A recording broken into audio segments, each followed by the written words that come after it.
mám vrytý v hlavě 20 let v cizí službě.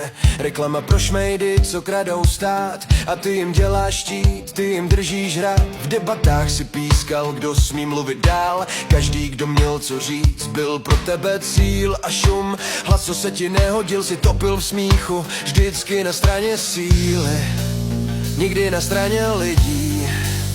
Konečně odchází sráč České televize. Tvoje pravda z papíru, tvůj čistý bílej tým. Konečně odcházíš, padá tvoje kulisa a zůstane po tobě jen ticho, jen ticho, jen ticho, zapomnění.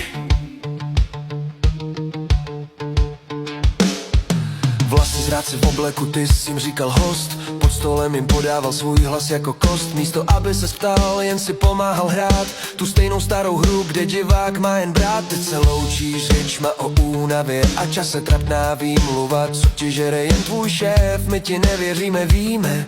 Proč jdeš pryč, už nejsi tolik potřeba, zhasíná tvůj kýč. Konečně odchází sráč České televize. Tvoje pravda z papíru, tvůj čistý bílej tým.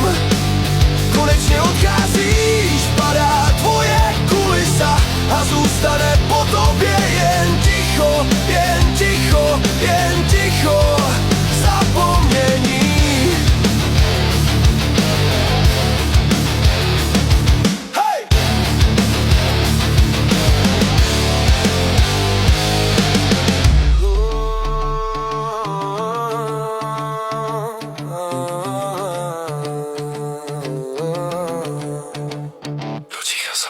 Tam patříš, tam spadneš, hey, hey. Do ticha zapomnění. Tam patříš, tam spadneš, hey, hey. Do ticha zapomnění. Už žádný otázky na objednávku, hey, hey. Do ticha zapomnění. Jen prázdný studio a prach. Konečně odchází sráč České televize. Tvoje pravda z papíru, tvůj čistý bílej dým.